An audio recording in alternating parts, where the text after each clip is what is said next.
మరి చక్కగా చిన్న బిడ్డలు మరి చిల్డ్రన్స్ క్రిస్మస్ మరి సందర్భంగా మరి అనేక కార్యాలు చేస్తున్నారు. మరి నిజంగానే గడిచిన 2 వారాలు మరి ఈ చలి పెడుతున్న ఈ కాలాలలో అందరూ దుప్పట్లు కట్టుకొని మరి 6 గంటలకి ఇంట్లో పడుకుంటే బిడ్డలు మాత్రము 6ంటికి చర్చికి వచ్చేవారు.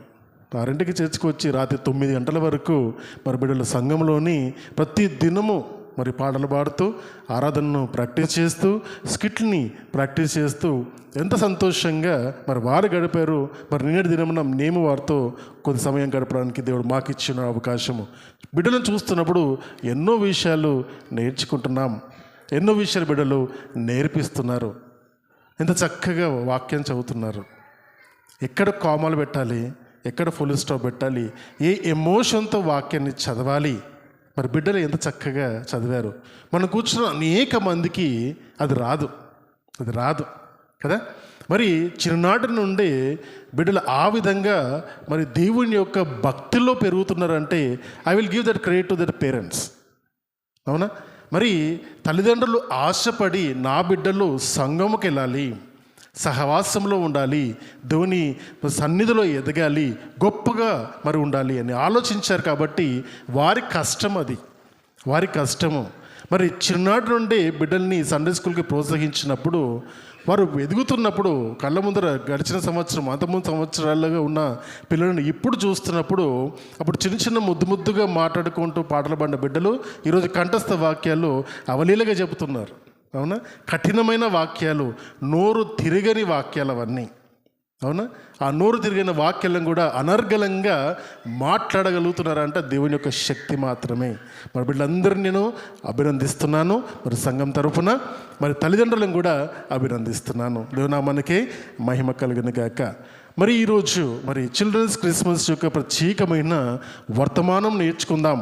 మరి ఈరోజు అనుకున్న రీతిగా మన మధ్యలోకి డాక్టర్ మరి బాబురావు IPS గారు రావాల్సిన మరి సంగతి అనారోగ్య రీత్యా మరి మొన్నటి దినమున మరి అయ్యగారు కాల్ చేసి జస్వంత్ నాకు అవ్వట్లేదు, నాతోని 5 నిమిషాలు మాట్లాడితే నాకు కంటిన్యూస్గా దగ్గు వస్తుంది, మరి మెడికేషన్లో ఉన్నాను, నాకు 1 వారము మరి గడువు కావాలని, వచ్చే వారము యవనస్తుల క్రిస్మస్లో నేను పాల్గొనడానికి నన్ను సిద్ధపరచుకుంటున్నాను, ప్రార్థన చేయండి అని చెప్పినప్పుడు పర్వాలేదు మేనేజ్ చేసుకుంటాంలే అని అన్నాం. మరి వచ్చే వారము మరి అయ్యగారు మన మధ్యలో రావాలని కోరుకుందాం.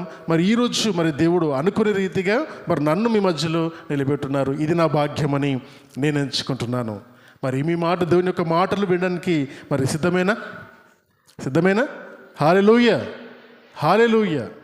దేవునామానికి మహిమ కలిగిన గాక. చిన్న బిడ్డల గురించి మాట్లాడేటప్పుడు ఎక్కువగా బిడ్డల కోసం మాట్లాడడానికి ఏముండదు. నిజంగా చెప్పాలంటే బిడ్డల గురించి మాట్లాడడానికి ఆలోచన చేస్తున్నప్పుడు ఒక వాక్యం అందరికీ బాగా గుర్తొస్తుంది. ఆ వాక్య భాగం చూద్దామా? మరి సొలొమోను మరి రాజు గారు మరి జ్ఞాని అయిన సొలొమోను రాసిన సామెతల గ్రంథం నుండి 22వ అధ్యాయమును 6వ వచనాన్ని ఒకసారి మనము చదువుదాం.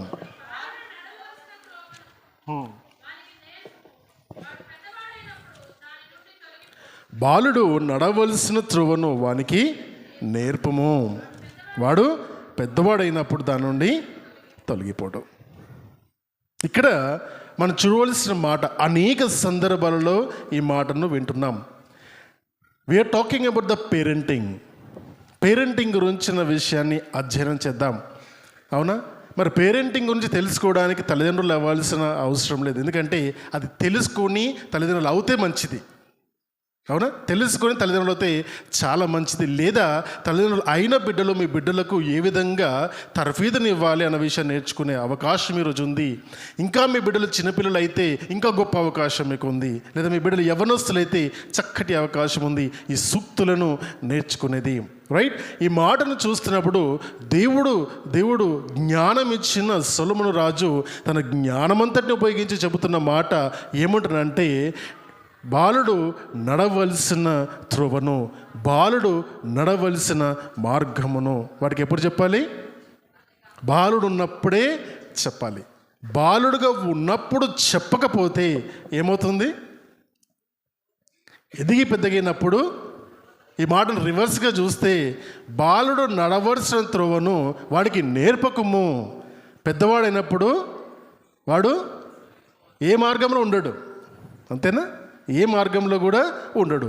అంటే నేర్పించవలసింది నేర్పించే సమయంలో నేర్పించకపోతే వాడు ఎదిగినప్పుడు ఏ మార్గంలో ఉండడు, ఏ పద్ధతిలో కూడా పెరగడు.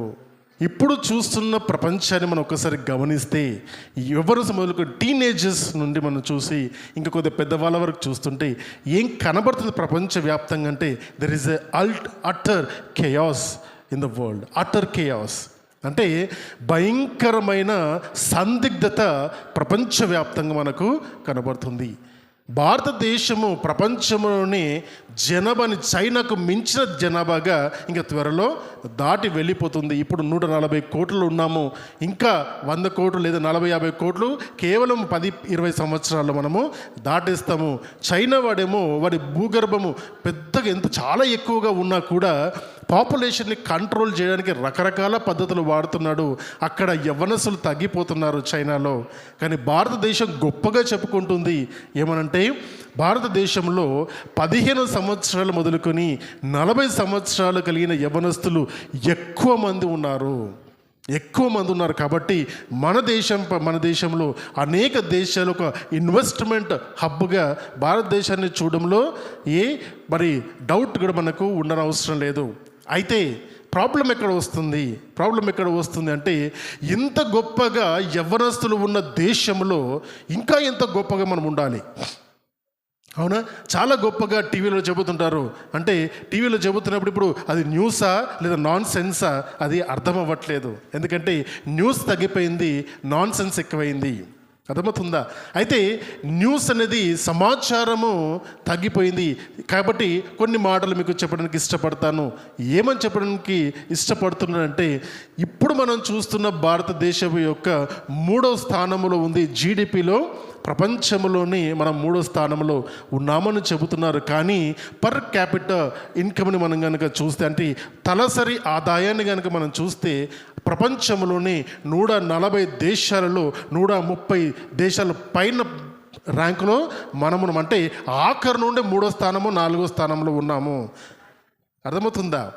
జీడిపిలో అంటే ఒక కుటుంబానికి మనం గమనించుకుంటే ఒక 1000 రూపాయల సంపాదన ఉందనుకోండి. 1000 రూపాయల సంపాదన అంటున్నాం. తలసరి ఆదాయంగా దాన్ని డివైడ్ చేస్తే 1000 రూపాయల సంపాదన ఇద్దరు తింటే తలసరికి 500గా డివైడ్ చేస్తాం. అదే 1000 రూపాయల సంపాదన 10 మందికి డివైడ్ చేస్తే 100 రూపాయల తలసరి. మన భారతదేశం ఆ విధంగా ఉంది. డబ్బులు బాగా ఉన్నాయి. ప్రపంచవ్యాప్తంగా చూస్తే టోటల్ 1000 రూపాయలుగా కనబడుతున్నాయి. కానీ తినేవారు 140 కోట్లు. కాబట్టి గమనించుకొని చూస్తే మనం చాలా పేద దేశంగా ఉన్నాము. చెప్పుకోవడానికి చాలామంది ఇష్టపడరు, కానీ చాలా పేద దేశంగా ఉన్నాము. కనీస అవసరాలు లేని పరిస్థితుల్లో కూడా దేశము చాలా ప్రాంతాలు ఉన్నాయి. మనకు కొన్ని డెవలప్ అయిన హైదరాబాద్ అటువంటి సిటీలు కాకుండా కొన్ని మారుమూల గ్రామాలకు వెళ్ళి చూస్తే కనీసం రోడ్లు ఉండవు, కనీసం మరుగుదొడ్లు కూడా లేని ప్రాంతాలు అనేకము ఈ రోజు కూడా మనకు ఉన్నాయి. ఏం చెప్పడానికి ప్రయత్నం చేస్తున్నాను యవ్వనస్తుల జాబితాను చూస్తే 20 సంవత్సరాలు మొదలుకొని 30 సంవత్సరాల వరకు చాలామందికి ఏం చేయాలో తెలియదు. 20 సంవత్సరాలు మొదలుకొని 30 సంవత్సరాలు వచ్చేంత వరకు వాడికి ఏం చేయాలో తెలియదు. ఎందుకంటే మనము ఉదయకాలం మొదలుకొని సాయంకాలం వరకు తల్లిదండ్రులు చేస్తున్న పని అంటే లేవగానే వాడికి ఏం చేయాలి? స్కూల్కి పంపించాలి. ఉద్యోగాలకు వెళ్ళిపోవాలి కాబట్టి వాడిని స్కూల్కి పంపించాలి. స్కూల్లో చూస్తేనేమో లక్షల్లో ఫీజులు, జీతాలేమో వేలల్లో ఉంటాయి. మరి స్కూల్ ప్రతి సంవత్సరము 1,00,000 నుంచి 2 లక్షలు అవుతుంది. ఇక్కడ జీతం 20 నుంచి 22,000 కూడా అవ్వట్లేదు. అర్థమవుతుందా? ఖర్చులు పెరిగిపోతున్నాయి. స్కూల్లో కాలేజీలు లక్షల డొనేషన్లు ఇచ్చి చదువుతున్నారు. మరి పట్టుమని వాడు ఇంజనీరింగ్ డాక్టర్ చేసిన తర్వాత ఉద్యోగాలు ఉన్నాయంటే వాడికి ఉద్యోగాలు లేవు. ఎంతోమంది నాకు తెలిసిన ఇంజనీర్లు బీపీఓలో పనిచేస్తున్నారు. ఎంతోమంది నాకు తెలిసిన బీకామ్ గ్రాడ్యుయేట్స్, బీఎస్సీ చదివిన అనేక మంది చిన్న ఉద్యోగాలు ర్యాపిడోలు చేసుకుంటూ బతుకుతున్నారు. వై అంటే సర్టిఫికెట్ ఉంది, ఇక్కడ లేదు. అవునా? ఒక మంచి వ్యక్తి ఒక మాట, స్కాలర్ అన్న మాట అంటే మన దేశంలో చూస్తే 10 ఇంజనీర్లు 8 మంది ఇంజనీర్లకు ఇంజనీరింగే తెలియదు అంటారు. 10 మంది ఇంజనీరింగ్ తీసుకుంటే 8 మంది ఇంజనీర్లకు ఇంజనీరింగ్ అంటే కూడా తెలియదు. ఒక మెకానికల్ ఇంజనీరింగ్ వాడు తన సొంత బండిని తయారు చేసుకోగలగాలి, కానీ వాడి బండిని కూడా వాడు తీసుకెళ్ళి బయట ఉన్న లోకల్లో ఇంజనీరింగ్ చదవని మెకానిక్ షెడ్లో ఇస్తాడు ఆ కార్ని కానీ బండిని కానీ, సొంతంగా చేయడు. ఒక సివిల్ ఇంజనీర్ ఉంటే డయాగ్రామ్లో వేసి ఉండాలి, అవునా? మనలో కనీసము ఇంజనీరింగ్ బిల్డింగ్లు కన్స్ట్రక్ట్ చేసి జ్ఞానం ఉండవలసిన సివిల్ ఇంజనీర్స్ ఏం చేస్తారంటే కనీసం డ్రాయింగ్ కూడా వేయలేని పరిస్థితిలో ఉన్నారు మన దగ్గర. అర్థమవుతుంది. ఇట్లా ఎంతోమంది వాళ్ళ చదివిన చదువుకు తగ్గట్టుగా ఉద్యోగాలు లేవు, చెయ్యట్లేదు కూడా. ప్రాబ్లం ఎక్కడ వస్తుంది? ప్రాబ్లం అంతా కూడా నేను నా జీవితాన్ని వెనక తీసుకొని ఆలోచిస్తే ముందు నుండి నాకు అనిపించింది ఒకే కాన్సెప్ట్ ఏంటంటే ఎడ్యుకేషన్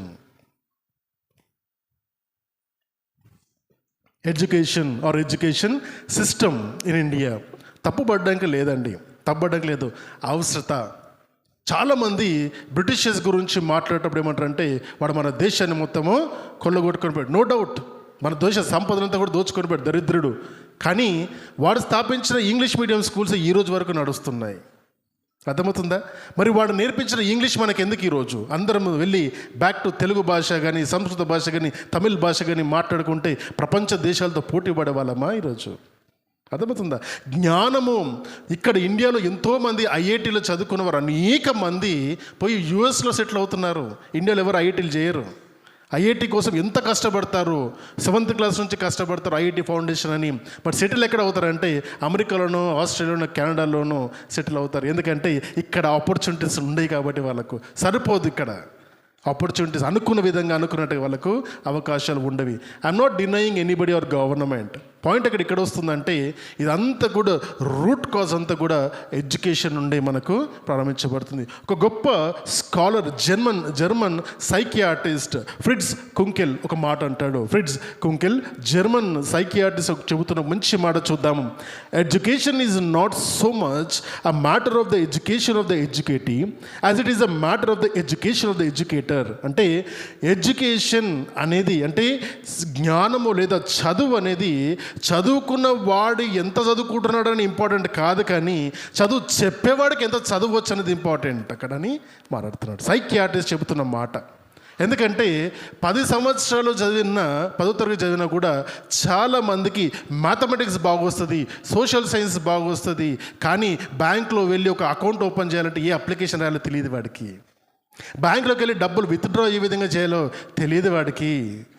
ఎటువంటి దానిని సరే మన యూట్యూబ్లో చూసి సెర్చ్ చేసేంత జ్ఞానం బిడ్డలకు ఉంటుంది, కానీ ఏ బస్సు ఎక్కడికి వెళ్తుందో తెలియదు వాడికి. అవునా? అర్థమవుతుందా? ఒంటరిగా వదిలేస్తే మళ్ళీ తిరిగి ఇంటికి వస్తారన్న ధైర్యము లేదు ఈరోజు తల్లిదండ్రులకు. ఏమవుతుంది ఇక్కడ? ఎడ్యుకేషన్ మొత్తం కూడా దేనిపైన కేంద్రీకరం అయిపోతుందంటే మార్కులకు దగ్గర.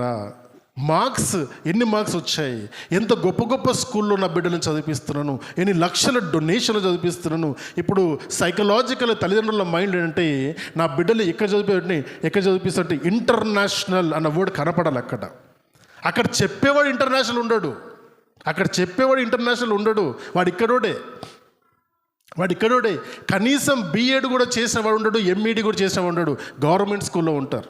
ఎవరైనా డిఎస్సి ఎగ్జామ్ రాస్తే వాళ్ళకు ఒక పాస్ అయిన వాళ్ళు ఉంటే చూపించండి నాకు. What is that? DSC exam ఎంత కష్టం. డిఎస్సి ఎగ్జామ్ ఎంత కష్టం అంటే కొంతమంది మాకు తెలిసిన వాళ్ళని అడిగాను నేను, ఆ ఎగ్జామ్ పాస్ అవ్వడానికి ఎన్ని పుస్తకాలు రెఫర్ చేస్తారు, ఎంత గొప్ప సిలబస్ ఉంటుంది.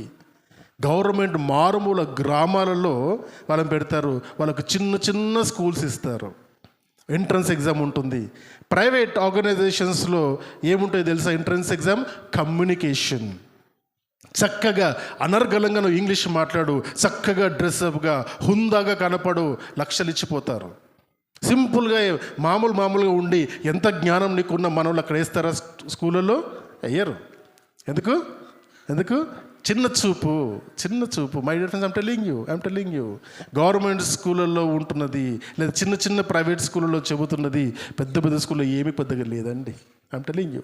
విభా చదువుతుంది, వాళ్ళ బిడ్డలు చదువుతున్నారు, వాళ్ళని చూస్తున్నాను. 4వ క్లాస్లో చెప్పవలసిన సిలబస్ వాళ్ళకి సెకండ్ క్లాస్లో పెట్టి ఎంత టఫ్ ఉంది అంటే స్ట్రెస్ కాకుండా ఏముంటుంది. 2వ క్లాస్కి ఎగ్జామ్స్ అయిపోగానే బిడ్డ ఇంటికి వచ్చి అంటది, ఇక స్కూల్ నాకు హాలిడేస్, నేను పోయే అవసరం లేదు ఇంకా స్కూల్కి.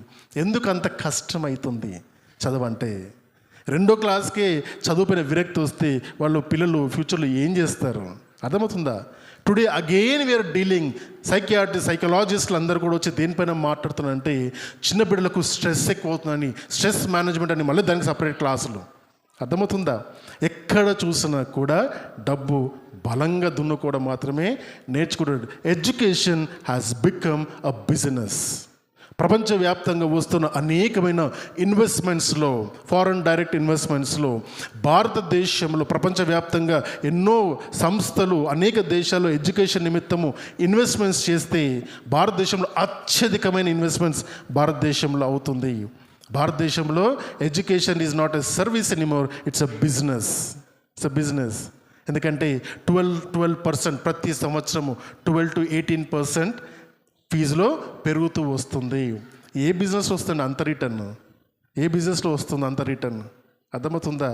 ఏ మ్యానుఫ్యాక్చరింగ్ బిజినెస్ చేసినా 5% ప్రాఫిట్తో పని చేస్తాడు. ఇక్కడ ఏం చేసే అవసరం లేదు. అక్కడ 5% ఇంట్రెస్ట్కి ఫారెన్లో లోన్ తీసుకొని ఇక్కడ 12% రిటర్న్ వస్తుందంటే మధ్యలో 7% కూర్చుని దగ్గర దొరుకుతుంది కదా డబ్బులు. వాడికి sentiments.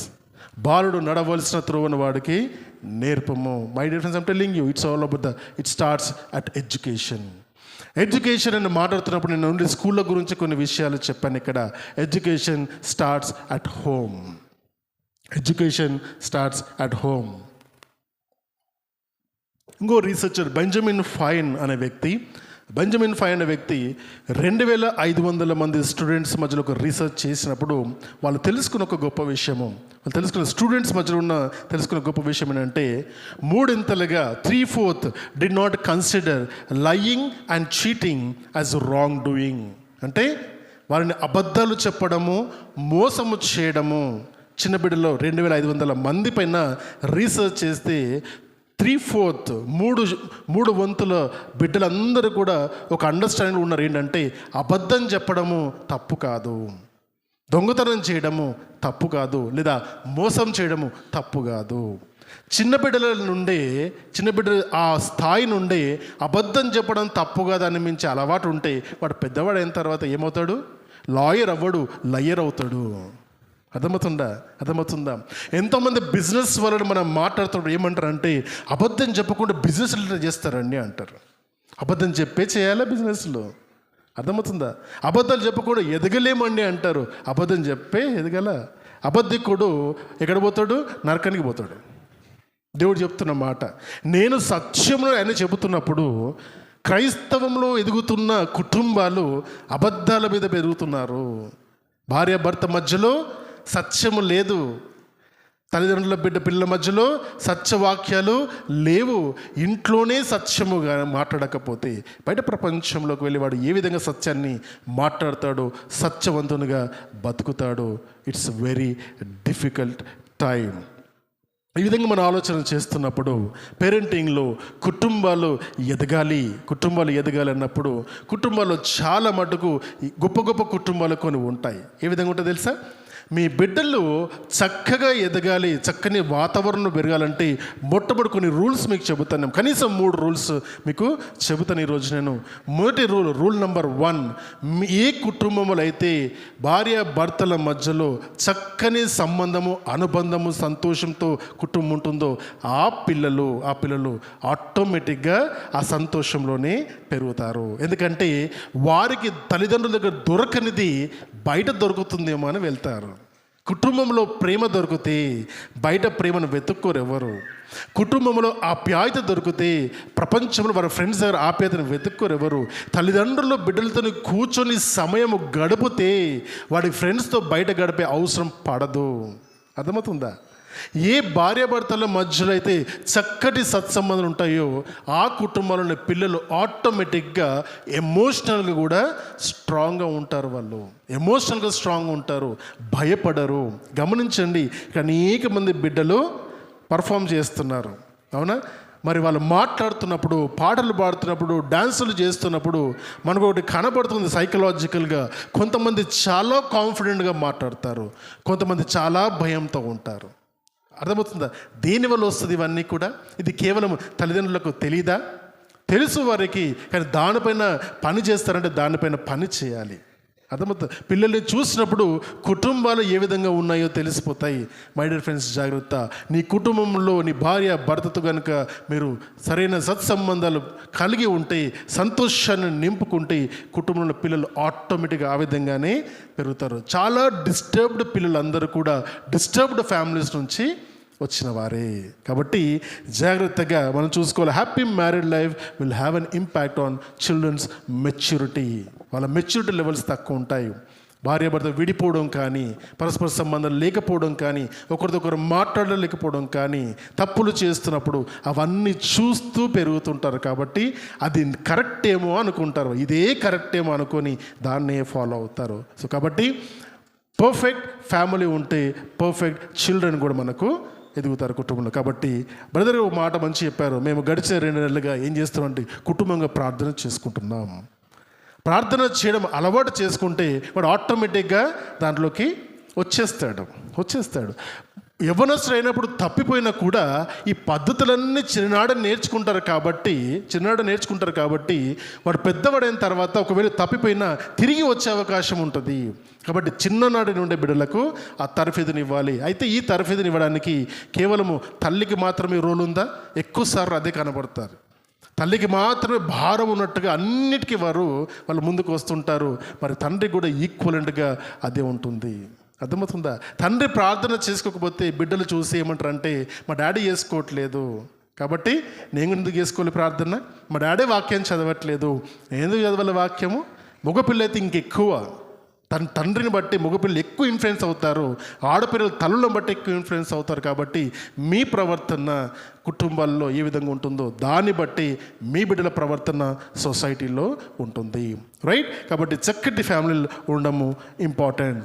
Rule number two, never compare your child with anybody. Never compare your child. అర్థమవుతుందా? మా కుటుంబంలో గొప్పగా ఏదైనా చేశారంటే అదే చేశారు. మాకైతే ఎప్పుడు కూడా వాడిని చూసి నేర్చుకో, వీడిని చూసి నేర్చుకో అని నాకు తెలిసి నా చెవులో ఎప్పుడు వినలేదు నేను. అర్థమవుతుంది? ఎందుకు వినలేదు అంటే అవసరం పడలేదు, వాళ్ళకి అవసరం పడలేదు. I'm telling you the greatest parenting is never compare your children with anybody. అర్థమవుతుందా? ఏదో ఒక దాంట్లో చూసినప్పుడు ఒక అంటాడు, నువ్వు 18 సంవత్సరాల్లో టెండూల్కర్ 10 సంవత్సరాలు టెండూల్కర్ ఇంటర్నేషనల్ ప్లేయర్ అయ్యాడురా, మరి నువ్వేమయ్యావు అని కుమారుని అడిగితే కుమారుడు అంటాడు, నీ 40 సంవత్సరాలు చంద్రబాబు నాయుడు చీఫ్ మినిస్టర్ నువ్వేమయ్యావు అని అడుగుతాడు. అంతేనా? As simple as that. కాబట్టి నెవర్ ట్రై టు కంపేర్, ఎందుకంటే అది ఇన్సల్టింగ్. It's an insult.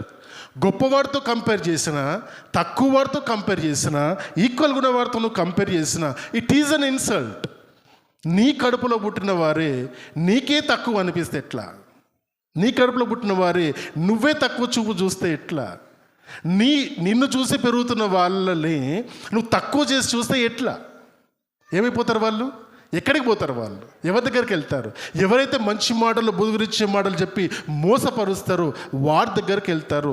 యవ్వనస్తులు ఈరోజు అనేక మంది చెడు మార్గాలు వెళ్ళడానికి గల కారణం ఏంటంటే ఆ కుటుంబాల్లో ఆ అట్మాస్ఫియర్ లేకుండడమే. వాడిని తక్కువ చేసి, అమ్మాయిని తక్కువ చేసి చూడడమే. Comparison. My dear friends, I'm telling another thing.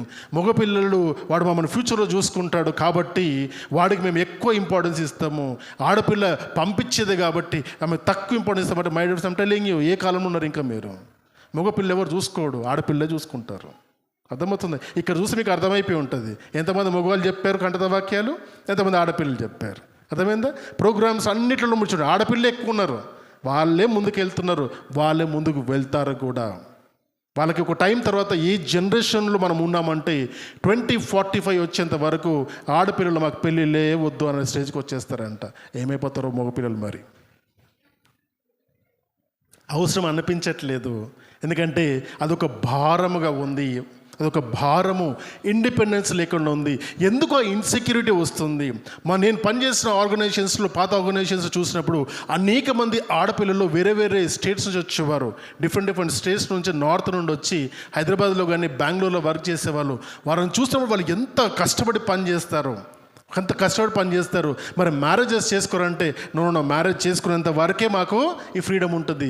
Marriage ఒక్కసారి అయిపోయిందా ఫ్రీడమ్ అంతే గాన్. ఎందుకు ఆలోచనలోకి మరి ఆడపిల్లలందరూ రావాల్సిన అవసరం వచ్చిందంటే that is called a patriotic సొసైటీలు మనము డెవలప్ చేసి పెట్టాం. My dear friends, I'm telling you, give equal opportunity to every one. అది కుటుంబం నుండే ప్రారంభించబడాలి. Never see your son as greater than your daughter. I'm telling you, no. ఇద్దరూ సమానంగా నువ్వు పెంచినప్పుడే అది కుటుంబం బలంగా ఉంటుంది. మా పేరెంట్స్ మా కుటుంబం చేసిన ముందు నుంచి ఒక మాట చేసేవారు, మేము ఎంత సంపాదించినా మీ ఇద్దరికి సరి సమానమే అంటుండే. నేను అంటుండే ఆ సరి సమానం ఉన్నది నాది కూడా ఇచ్చేసే కదా అందుకే అంటుండే. అర్థమవుతుందా? ఇది నేను చెప్పింది 8వ క్లాస్లో చెప్పిన మాట. నేను ఈరోజుకి అవే మాటలపై ఉంటాం. ఎందుకుంటామంటే సెల్ఫ్ సస్టైన్గా మనం ఉన్నప్పుడు తల్లిదండ్రుల ఆస్తులు మాకు కావాలనే ఆశనే నీకు ఉండదు. ఇచ్చేవాడిగా నువ్వు ఉంటావు. అప్పుడు వాళ్ళపైన ఆశ పెట్టుకునేవాడిగా ఉండవు. సెల్ఫ్ మేడ్ పర్సన్స్ లాగా మనం అందరము మన బిడ్డల్ని మార్చగలగాలి. రైట్? సో కంపారిజన్ చేసినప్పుడు వాడి కాన్ఫిడెన్స్ పడిపోతుంది. నువ్వు కంపేర్ చేసినప్పుడు కాన్ఫిడెన్స్ పడిపోతుంది. ఎంత మంచివారు నీకున్నా కూడా నీ పిల్లలని గొప్ప అనుకోవాలి. నువ్వు గొప్పరా, వాళ్ళు సూపర్ ఉంటారా, కానీ నువ్వైతే నాకు గొప్ప. ఆ మాట అన్నీ చూడండి ఎట్లుంటుందో. మై డియర్ ఫ్రెండ్స్, వాళ్ళు ఆ మాటలు కుటుంబం నుండి, తండ్రి నుంచి, తల్లి నుండి, సహోదరు నుండి కనుక ఈ మాటలు వస్తే సైకియాట్రిస్ట్లకు పని ఉండదు, సైకాలజిస్టులకు పని ఉండదు, తర్వాత మోటివేషన్ స్పీకర్కి అసలు జాబే ఉండదు. ఎందుకు? వాళ్ళంతా ఏం చేస్తున్నారు? ఇదే పని చేస్తున్నారు. గొప్పగా సంపాదించుకుంటున్నారు. డబ్బులు వెళ్ళి అక్కడ ఖర్చు పెడుతున్నారు. ఫ్రీగా ఇంట్లో దొరుకుతాయి అవి. అర్థమవుతుందా? ఇంకో మాట చెప్తాను. చాలా సందర్భాల్లో అనేక మందికి చెప్పిన మాట మీకు కూడా చెబుతాను. చాలాసార్లు మనం ఏం చేస్తామంటే తెలిసో తెలియకో బయట వాళ్ళతో ఎంతో మర్యాదగా మనం మాట్లాడతాం. ఎంతో మర్యాద, వాడి మీద కోపం ఉన్నా చాలా మర్యాద మాట్లాడతాం. కుటుంబంతో మాట్లాడతాం మాత్రం కటువుగా మాట్లాడతాం. మాట దొర్లుతాయి. అవసరం లేని మాటలు నోటిని దొర్లుతాయి. కాబట్టి బయట వాళ్ళకు నువ్వు ఇజ్జత్ ఇవ్వకుండా పర్లేదు, ఇంటి వాళ్ళకి ఇవ్వాలి ఫస్ట్. అర్థమవుతుందా? రైట్. 3rd పాయింట్ కూడా అదే మాట చెబుతున్నాను. Respect each other. నీ తండ్రి అంటే ప్రేమ, నీ తల్లి అంటే ప్రేమ, నీ బిడ్డ అంటే ప్రేమ నీకు ఉండొచ్చు, కానీ రెస్పెక్ట్ ఉందా? వెన్ ఐ కాల్ రెస్పెక్ట్, కూర్చొని మాట్లాడేంత విలువ ఇవ్వాలి ఎదుటి వారికి. మనం ఎప్పుడు ఎవరికి రెస్పెక్ట్ ఇస్తామండి? ఎవరికి ఇస్తాం రెస్పెక్ట్? మనకంటే కొంచెం పెద్దవాళ్ళని, లేదా మనకు సమానంగా ఉన్నవారిని. మనకంటే కొంచెం తక్కువ ఉన్న వాడికి రెస్పెక్ట్ ఇస్తావా? మనకంటే తక్కువ స్థాయి ఉన్న వాడికి మంచి మర్యాదతో మాట్లాడతావా? మీరు చిన్న అని మాట్లాడగలుగుతామా? అరే తురే అని కొట్టేస్తామా? జాగ్రత్త మై డియర్ ఫ్రెండ్స్. కుటుంబం నుండి ప్రారంభించబడుతుంది. ఏ మాటతో, ఏ రెస్పెక్ట్తో ఒకరినొకరు చూసుకుంటారో ఆ రెస్పెక్ట్ లైఫ్ టైం కంటిన్యూ అవుతుంది. చాలా మటుకు కుటుంబాలు ఏమవుతుందంటే బయట వాళ్ళకు చాలా గౌరవం ఇచ్చుకుంటూ కుటుంబంలో వ్యక్తిని ప్రేమిస్తున్నాను అనుకుంటూ ఏం చేస్తుంటే ప్రేమిస్తున్నావు కానీ వాళ్ళకి ఇజ్జత్ ఇవ్వట్లేదు. చిన్న బిడ్డలతో కూర్చొని మాట్లాడండి. యవనస్తులను పక్కన కూర్చోబెట్టుకొని మాట్లాడండి. ప్రాబ్లమ్స్ వచ్చినప్పుడు వాడు మధ్యలో కూర్చొని వాళ్ళు మాట్లాడండి.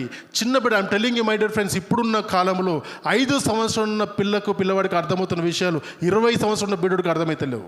వాళ్ళకి అర్థమవుతున్నాయి అవన్నీ. They understand emotions. మాట్లాడగలుగుతున్నారు వాళ్ళు. పంచుకోండి వాళ్ళతోని, ఐడియాస్ తీసుకోండి వాళ్ళ దగ్గర నుండి. సమ్మన్ టోల్డ్ మీ నాకు అన్నారు, జాన్ నీకు క్రియేటివిటీ కావాలా, అయితే క్రియేటివ్ థాట్స్ రావాలంటే ఏం చేయాలో తెలుసా? 5 సంవత్సరాల పిల్లలతో ఎక్కువ గడుపు. నువ్వు 5 సంవత్సరాలు ఉన్న వయసున్న పిల్లలతో ఎక్కువ సమయం గడిపినట్టయితే వాళ్ళలో ఉన్న సృజనాత్మకమైన ఆలోచనలు మనకు వస్తాయని నాకు ఒకరు చెప్పారు. నిజమే. మరి అందుకే పిల్లలతో గడుపుతున్నప్పుడు వాళ్ళు మాట్లాడే విధానం కానీ, వాళ్ళు అడిగే ప్రశ్నలు కానీ, సమాధానం చెప్పినప్పుడు ఎంత సంతోషమో. తేజు అంటది నన్ను కూర్చున్నప్పుడు, విభతుని కానీ మరి వాళ్ళ చెల్లి యొక్క పిల్లలు కూర్చున్నప్పుడు ప్రతి ప్రశ్నకు నేను ఆన్సర్ ఇస్తా. ప్రతి ప్రశ్నకు వాడు ఏదైనా అడిగాను. ఒక టీవీ పెట్టి సీరియల్ నడుస్తుంటే ప్రశ్నల వర్షం నడుస్తూనే ఉంటుంది ఇక్కడ నుండి. ప్రతి ప్రశ్నకు ఆన్సర్ ఇస్తూ నీకు అట్లా ఉండదా అంటే that is the respect we give it to the community. పిల్లలకు మనం ఇచ్చే రెస్పెక్ట్ ఏంటంటే కనీసం వాళ్ళు వినగలగాలి. కాబట్టి వాళ్ళు ఏదేమున్నా కూడా వచ్చేస్తారు, పక్క పక్కన కూర్చుంటారు, మీదకి వచ్చేస్తారు. ఎందుకంటే when you give respect to them, మన మీద ఎంత అనలేని ప్రేమను వాళ్ళు పెంచుకుంటారు. కాబట్టి మన పిల్లలకు ఎంత రెస్పెక్ట్ మనం ఇస్తున్నాం అనేది చాలా ఇంపార్టెంట్. వాళ్ళ డెసిషన్స్ కానీ వాళ్ళ ఇంటెలిజెన్స్ కానీ వాళ్ళ థాట్ ప్రాసెస్కి గివ్ రెస్పెక్ట్. అప్పుడు మీకు వాళ్ళు రెస్పెక్ట్ ఇస్తారు. అర్థమవుతుందా? చాలా సందర్భాలు ఒక మాట కుటుంబాలు వింటాం, నువ్వు చిన్నోడి, నీకు తెలీదు, నీకు అర్థం కాదు. I'm really sorry. అట్లాగే మీరు చెప్పారనుకో జాగ్రత్త, పెద్దవాడు అయిన తర్వాత వాడు అంటాడు నీకేం తెలియదమ్మా అంటాడు. అనేవాళ్ళు కూడా లేకుండా పోలేరు ఇక్కడ. అర్థమైందా? 8వ క్లాస్ 9వ క్లాస్ వచ్చేంత వరకే నువ్వు వాడికి చెప్తావు, తర్వాత వాడికి చెప్తాడు. కాబట్టి అప్పుడు వాళ్ళని చెప్పనిస్తే ఫ్యూచర్ అంతా నువ్వు చెప్పేటట్టు వింటారు. కాబట్టి this is a very good concept. కాబట్టి it's very important to respect each other. వాళ్ళ వాయిస్ వినాలి, వాళ్ళ టాలెంట్ని రికగ్నైజ్ చేయాలి, వాళ్ళ పొటెన్షియల్ని బయటకు తీసుకురావాలి, వారి కోసం మనం కష్టపడాలి, వాళ్ళకు రెస్పెక్ట్ ఇవ్వాలని నేర్పించాలి. కుటుంబంలో వాడికి మర్యాద దొరికితే బయట మర్యాద వరకు నేర్చుకుంటారు. ఈ మాటను ఇంకో మాట యాడ్ చేస్తారు, ఏంటంటే ప్రత్యేకంగా మగవారికి ఆడవాళ్ళను ఏ విధంగా చూడాలో అది నేర్పించాలి కుటుంబాలలో. చాలా తక్కువ మంది మగపిల్లపైన దృష్టి సాధిస్తారు.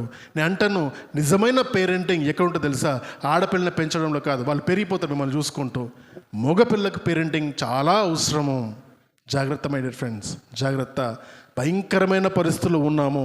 కాబట్టి ఆడపిల్లలతో ఏ విధంగా నడుచుకోవాలి, ఏ విధంగా వారితో ప్రవర్తించాలి, ఏది చేయొచ్చు, ఏది చేయకూడదు, ఏది మంచి టచ్, ఏది బ్యాడ్ టచ్ అనేది ఆడపిల్లకి నేర్పించినట్టుగాని మగపిల్లలకు కూడా ఖచ్చితంగా నేర్పించాలి. భార్యని ఏ విధంగా చూసుకోవాలి, తల్లిని ఏ విధంగా చూసుకోవాలి, తోటి సహోదరుని ఏ విధంగా చూసుకోవాలి, బయట ఉన్న ఆడవాళ్ళని ఏ విధంగా చూడాలని మగపిల్లకు నేర్పిస్తేనే వాడి దృష్టికోణం మారుతుంది. లేకపోతే వాడి దృష్టి మొత్తం అందరినీ ఒకేలాగా చూడము అలవాటు చేసుకుంటాడు. కాబట్టి జాగ్రత్త. ఎక్కువ టైం వాళ్ళ మీద స్పెండ్ చేయడానికి నేను మీకు ఎంకరేజ్ చేస్తున్నాను. 4వదిగా చెబుతాను ఒక మాట, గొప్ప మాట, emotional attachment is needed. Emotional attachment మీకు తెలుసో తెలీదో నా అనుభవం చెప్తాను నేను మీకు. మా తల్లిదండ్రుల కాలంలో అంటే ఒక 35 సంవత్సరాలు 40 సంవత్సరాలు వెనక్కి తిరిగి చూసుకుంటే ఆ కాలంలో మనుషులందరూ ఏ విధంగా ఉండేవారంటే వాళ్ళ తల్లిదండ్రులు ఉంటే కనీసము వాళ్ళకు చదువు కూడా దొరికేది కాదు. పేద పరిస్థితి అవునా? అప్పుడప్పుడే ఎదుగుతున్నారు. కాబట్టి ఆ కాలంలో తల్లిదండ్రులు చేసిన పైన అంటే వాళ్ళకేం కావాలంటే మొదటిది సంపాదన కావాలి, రెండవది ఐడెంటిటీ కావాలి, వాళ్ళకు రెస్పెక్ట్ అండ్ ఐడెంటిటీ కావాలి. కాబట్టి వాళ్ళు ఏ కష్టమైన పడేవాళ్ళు పిల్లలను స్కూల్కి పంపించడము, ఉద్యోగాలు చేసుకోవడము, చాలా కష్టపడి వాళ్ళకంటూ ఒక పేరును సమాజంలో నిర్మించుకునేవారు. ఆ కాలం దాటిపోయిన తర్వాత ఆ కాలంలో ఉన్న పిల్లలు పుడతారు, ఆ పిల్లలకు ఆ కష్టం ఉండదు. వాళ్ళకంటే ఒక పేరు తెలిసిపోతుంది. వాళ్ళు డబ్బులోనే పెరుగుతారు, వాళ్ళు బైకుల మీద తిరుగుతారు, కార్లలో తిరుగుతారు. కాబట్టి ఈ జనరేషన్కి ఏం కావాలంటే మళ్ళీ బ్యాక్, ఒకప్పుడు నేను ఎట్లుండే తెలుసా అనకు. ఒక 2 సార్లు అంటే బాగుంటుంది, కానీ పదే నీ వయసులో నేను ఏం చేసినా, నీ వయసులో నేను అట్లుండే అంటే చెప్పి అరిగిపోయిన పాత రికార్డ్ లాగా ఓ టైం తర్వాత వాడు వినడు. నీ కాలం వేరు, ఈ కాలం వేరు. ఈ కాలంలో మనుషులకు, యవ్వనస్తులకు లేదా చిన్నబిడ్డలకు కావాల్సింది emotional attachment. Lot of lonely people బయటకు వస్తున్నారంటే వాళ్ళు లోన్లీనెస్లో ఎక్కువ ఉన్నారు చిన్నబిడ్డలు. మీరు గమనిస్తారా? స్కూల్కి వెళ్ళే పిల్లలు కూడా దే ఫీల్ అలోన్. ఎందుకంటే ఇంట్లో ఏదైనా చెప్పుకోనే పరిస్థితి లేదు. బికాజ్ తల్లిదండ్రులు ఇద్దరు కూడా ఫుల్ బిజీ. ఎంత బిజీ అంటే ఉద్యోగం వెళ్ళిపోయి మళ్ళీ ఉద్యోగానికి రేపటి దినకి రెడీ అవుతారు. They don't have time to spend with them. కాబట్టి స్కూల్లో ఏం చెప్తున్నారంటే మేము ఏం చెప్పాం, మొత్తం మీరు ఇంట్లోనే చెప్పుకోవాలంటున్నారు. స్కూల్లో వాళ్ళొక బిజినెస్, కాలేజ్ వాళ్ళొక బిజినెస్, తల్లిదండ్రులకు ఏంటంటే ఐడెంటిటీ, నువ్వు ఫస్ట్ క్లాసే రావాలి. My dear friends, I'm telling you, don't push them for first class వచ్చిన ఇవ్వడు కూడా. నేను చెప్తాను, నా ఎడ్యుకేషన్ సెక్టర్ గురించి నేనే చెప్తాను మీకు. చార్టర్డ్ అకౌంటెన్సీ చేయడానికి చాలా కష్టపడ్డాను, కానీ ఎప్పుడు ఫస్ట్ రౌండ్ ఆలోచించలేదు. నేను ఇప్పుడు ఇంటర్వ్యూలు చేసేవాళ్ళు నేను ఏం చేస్తాను తెలుసా, 99% అని రెజ్యూమ్లో రాసుకుంటే ఫస్ట్ అది కట్ చేస్తాను. నేను దాన్ని కట్ చేసి వాడిని ఇంటర్వ్యూ చేస్తాను. నేను రెజ్యూమ్ పంపిస్తారు, దాన్ని రివర్స్ పెట్టి ఇప్పుడు నీతో మాట్లాడదాం, who are you, what are you అని. ఐఎమ్ టెలింగ్ యూ, ఒక సంవత్సరం మనము 10th class, intermediate, graduation or engineering, whatever it is, ర్యాంకులు కనిపించంతా కూడా మభ్యపెట్టడమే. ఒక్కసారి ఉద్యోగంలోకి వెళ్ళిన తర్వాత మేబీ ఆ ఉద్యోగానికి నీ ర్యాంక్ హెల్ప్ అవుతుందేమో, కానీ లోపలికి వెళ్ళిన తర్వాత మాత్రం నీ టాలెంటే హెల్ప్ అవుతుంది. అండ్ మోర్ ఓవర్ ఇప్పుడున్న organizations, I'm telling you, it is not the talented people we need in the organizations. ఎన్నో కాన్ఫరెన్స్లకు వెళ్ళినప్పుడు నేను ఇదే మాట చెప్పొచ్చాను, మాకు మార్కెట్లో కావాల్సింది టాలెంటెడ్ పీపుల్ కాదు, ఎమోషనల్ ఇంటెలిజెన్స్ పీపుల్ కావాలి. మాకు ఎమోషన్స్ని కంట్రోల్ చేసుకునే వాళ్ళు కావాలి. మాకు ఏది పడుతుంది మాట్లాడేవాడు కాదు, అన్ని ఎమోషన్స్ కంట్రోల్ చేసుకొని బిగ్ పిక్చర్ని చూసేవాడు కావాలి మాకు ఆర్గనైజేషన్స్లో. అర్థమవుతుందా? నోటికి చదువుకున్నది రట్టమర చెమటదాన్ని బట్టి కొట్టేసి చెప్పేవాడు కాలేజీలో పాస్ అవుతాడు, ఉద్యోగంలో ఫెయిల్ అవుతాడు. ఎందుకంటే ఉద్యోగంలో బుర్ర పెట్టాలి. అక్కడ పెట్టకపోతే my dears I'm telling you, they are utter failures. నేను ఎంతోమంది చార్టర్డ్ అకౌంటెంట్స్ని మా కంపెనీ నుంచి తీసేసాను. నేనే తీసేసిన. ఎందుకంటే వాళ్ళు ర్యాంకర్స్ లాగా ఉన్నారు, కానీ కంటెంట్ లేదు లోపట. మన పిల్లల్ని టాలెంటెడ్ పీపుల్ ఉండడం చూడడం మంచిదే, సక్సెస్ఫుల్ అవ్వాలని ఆలోచించడం మంచిదే, తప్పు కాదు. కానీ దాని కొరకు వాడు ఎలిజిబుల్ అయి ఉండాలి, ఎలిజిబిలిటీ బిల్డ్ చేయాలి. నువ్వు ఎంసెట్లో ర్యాంక్ రాకపోతే సంవత్సరం కూర్చోబెట్టి ఇంట్లో చదివి వాడితో ర్యాంక్ సాధించు, తర్వాత నువ్వు పో ఎగ్జామ్స్కి. ఇప్పుడు మేనేజ్మెంట్ సీట్స్ ఎక్కువైపోయాయి, ఎంతోమంది మేనేజ్మెంట్ సీట్స్లోకి వెళ్తున్నారు. ఎంసెట్లో పాస్ అయ్యే వాళ్ళు చాలా తక్కువ మంది అయిపోయారు. Same goes with medicine. Degree అంటే ఇజ్జత్ లేదనుకుంటారు. I my dear friends, I'm telling you, no, don't get into that trap. డబ్బులన్నీ కూడా ఉత్తగానే మట్టిలో పోసినట్టు అవుతుంది అది. ఎందుకు పనికిరాదు. ఐమ్ టెల్లింగ్ యూ, ఒక్కసారి ఉద్యోగంలోకి వెళ్ళిన తర్వాత వాడి టాలెంట్ మీదనే వాడికి ప్రమోషన్లు ఇస్తారు. టాలెంట్ లేకపోతే ఎంత గొప్ప, నాకు ఇన్ని యూనివర్సిటీ డిగ్రీలు ఉన్నాయి, ఇన్ని ర్యాంకులు వచ్చాయంటే గుడ్, నీ పెట్రోల్ ఓపెన్ చేసి పెట్రోల్ మడత పెట్టి పెట్టుదాన్ని. ఎవ్వడు చూడు. నా సర్టిఫికేట్, సిఏ సర్టిఫికేట్ నేను ఖాళీ నా ఇంటర్వ్యూలో చూపించాను. 15 సంవత్సరాలు ఎవడు అడగలేదు నన్ను, అసలు ఇప్పటివరకు ఎవడు అడగలేదు నన్ను. అమ్మ అడుగుతుంది నన్ను, నువ్వు ఎందుకు ఇది పెద్ద ఫ్రేమ్ పెట్టుకోలేంటే ఇప్పటివరకు ఎవడు అడగలేదు. ఇక్కడ పెట్టుకోవాలని ఏం చూపించుకుందాం? అర్థమవుతుందా? అది మనం ఏం నేర్చుకుంటామంటే ఆర్గనైజేషన్స్లో talent is important, at the same time emotional intelligence is most important. కాబట్టి అది ఇంట్లో నుండే ప్రారంభించబడాలి. ఫ్రీ మైండెడ్గా పిల్లలు ఆలోచించేటట్టుగా వాళ్ళని తయారు చేయండి. ఫ్రీ మైండెడ్గా వాళ్ళ ఒపీనియన్స్ చెప్పేటట్టుగా, క్రియేటివ్ థింకింగ్ ఆలోచించేటట్టుగా, కొత్తగా వాళ్ళే సొంతంగా ఏదైనా చేసేటట్టుగా వాళ్ళని ప్రోత్సహించండి.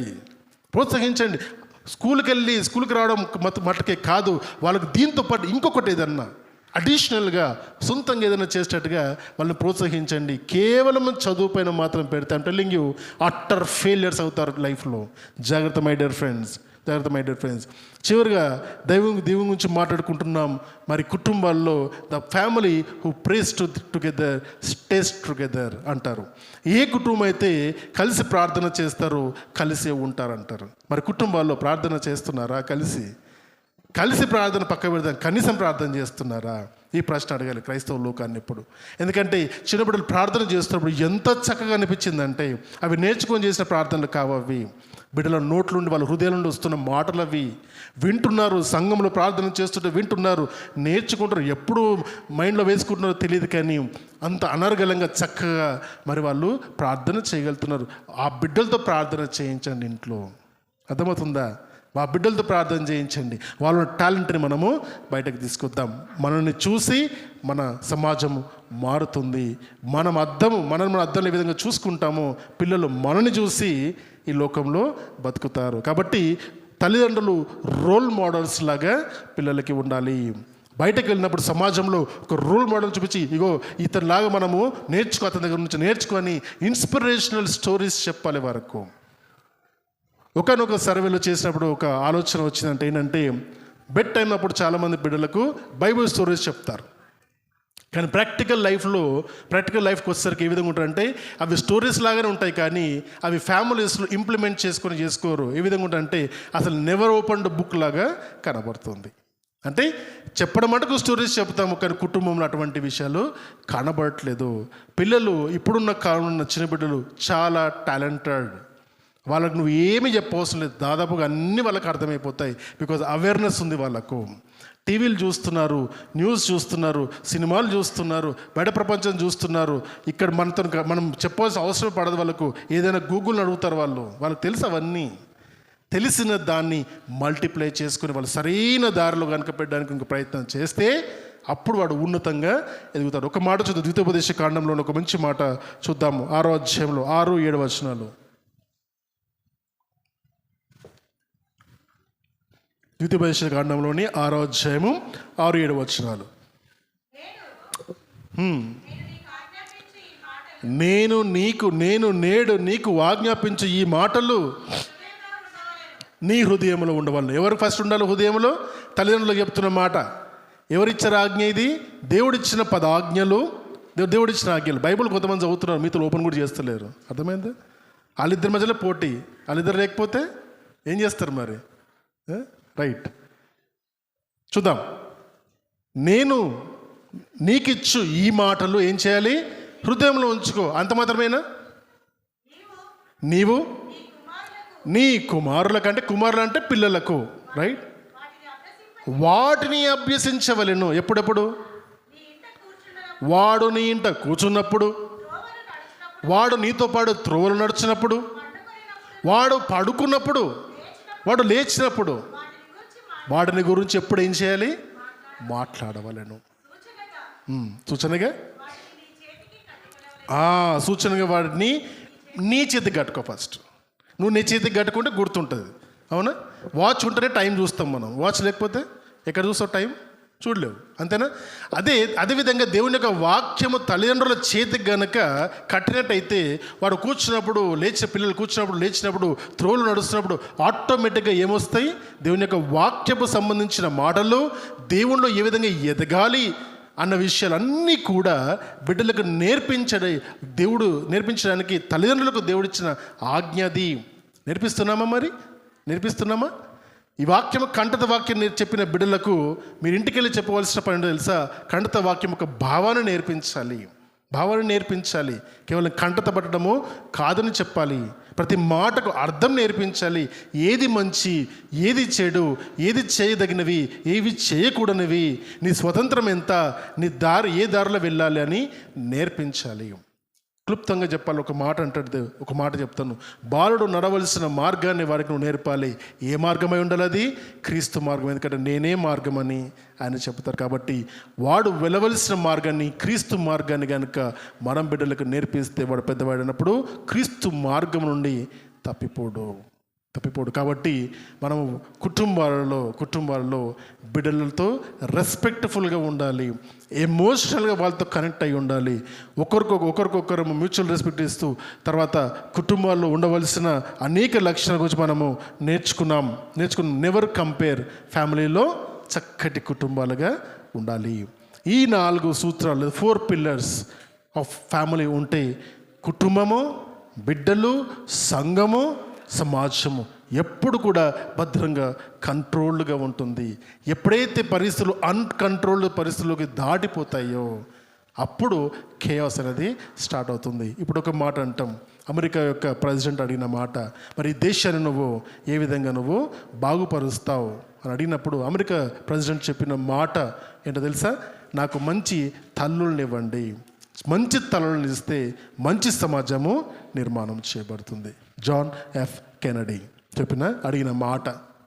మరి ఈరోజు మనం ఆలోచిస్తే తల్లిదండ్రులు చక్కని వారైతే బిడ్డలు ఆటోమేటిక్గా చక్కని దారిలోనే పెరుగుతారు. సో కుటుంబము is a reflection of their future. కాబట్టి కుటుంబాల్లో ఏం మాట్లాడుతున్నారు, ఏ పదజలం వాడుతున్నారు, తర్వాత ఏ పద్ధతులు కుటుంబంలో ఉంటున్నాయి, ఏ వాల్యూస్ మన కుటుంబాల్లో ఉంటున్నాయో దాన్ని బట్టి పిల్లలు ఎదగడము జరుగుతుంది. ప్రభావం వాళ్ళపైన కనబడుతుంది. కాబట్టి ఏ ప్రభావాన్ని మీరు చూపించాలనుకుంటున్నారో అది మీరు ఆలోచించండి. మీరు బ్లెస్సింగ్, ఆశీర్వాదకరమైన మాటలు బిడ్డలకు మారితే వాళ్ళు ఆశీర్వపడతారు. వాళ్ళని మీరు ఏమి చేయలేవు, చేతగానే వాడగా ఉన్నాడని మీరు అనుకుంటే వాడు చేతగానే వాడగానే తయారవుతాడు. తల్లిదండ్రులకు బ్లెస్సింగ్ ఇవ్వడం నేర్చుకుందాం. బ్లెస్డ్ మాటలే తల్లిదండ్రులు వాళ్ళ పిల్లల గురించి మాట్లాడాలి, కానీ కర్స్ మాట్లాడకూడదు. మరి దేవుడు ఈ మాటలు మరి అందరి హృదయాల్లో భద్రపరుచుకొని ఈ క్రిస్మస్ మరి యేసుక్రీస్తు ప్రభువు పుట్టిన ఈ దినమును జ్ఞాపకం చేసుకున్నప్పుడు మరి తల్లిదండ్రుల యొక్క బాధ్యతను కూడా నేర్చుకొని దాని ప్రకారం బతకడానికి ఇష్టపడదాం. దేవుడు మీ అందరినీ దీవించునుగాక. తల వంచుదాం, చిన్న ప్రార్థన చేసుకుందాం. ప్రభువా, మీకు స్తోత్రములు ఉన్నాయి. నమ్మదగిన దేవుడువు నీవు, స్తోత్రార్హుడువు నీవు. చిన్న బిడ్డల యొక్క క్రిస్మస్ సెలబ్రేషన్ తండ్రి ఎంతగానో సంతోషించి ఆనందించి గొప్ప భాగ్యము కనుగ్రహించున్నారు. అయినా మరి చక్కటి నాటికను కూడా బిడ్డ మధ్యలో చేస్తున్నారు. ఈ వాక్యాన్ని కూడా బిడ్డకు నేర్పించున్నాం. మరి తల్లిదండ్రులు నేర్చుకోవాల్సిన ఎన్నో సూక్తులు ఉన్నది మీ వాక్యమందు గుప్తమై ఉన్నది తండ్రి. జ్ఞానం గల కుమారుడు తన తల్లిదండ్రులను సంతోషపెట్టిన మాటను జ్ఞాపకం చేసుకుంటూ తల్లిదండ్రుల యొక్క మీ జ్ఞానము కలిగి ఉన్నట్టయితే తమ బిడ్డలకు మీ జ్ఞానాన్ని నేర్పించగలుగుతారు నాయన. అందును బట్టి మంచి నిర్ణయాలు బిడ్డలు తీసుకున్నట్లుగా, చక్కటి కుటుంబాలుగా తయారవునట్లుగా, మీరిచ్చే ఆ బహుమానమును దేవా గొప్ప బహుమానంగా తీర్చిదిద్ది సమాజానికి ఉపయోగపడే బిడ్డలుగా ఉండునట్లుగా తండ్రి ఇక్కడ మా మధ్యలో ఉన్న ఈ వాక్యం వింటున్న తల్లిదండ్రులు అందరిలో తండ్రి మీరే దయచేయమని అడుగుచున్నాం. మాట్లాడిన నాలో ఈ యోగ్యత లేదు నాయన. మీ మాటల్లో ప్రపంచంలో చూస్తున్న పరిస్థితులలో మరి మా సంఘంలో ఉన్న ఇచ్చిన బిడ్డలందరూ కూడా గొప్పగా ఎదిగి మీ జ్ఞానమంది ఎదిగి మంచి సమాజాన్ని నిర్మించే బిడ్డలుగా ఉంటకు తయారవుటకు సహాయం దయచండి. దానికి కావలసిన సూక్తులను జ్ఞాన వివేచనలను తల్లిదండ్రులకు మీరు అనుగ్రహించమని అడుగుచు సంఘానికి ఇచ్చిన బాధ్యతను కూడా మేము నెరవేర్చుకుంటూ మీరే మాకు తోడుగా నీడగా ఉన్న విధానం బట్టి మరొక్కసారి మీకు కృతజ్ఞతాస్తులు వందనాలు చెల్లిస్తూ నజరేయుడు పరిశుద్ధుడైన యేసయ్య అతి శ్రేష్టమైన నామములో ఈ ప్రార్థన మీకు సమర్పించుకుంటున్నాను పరమ తండ్రి. ఆమేన్. ఆమేన్. God bless you all.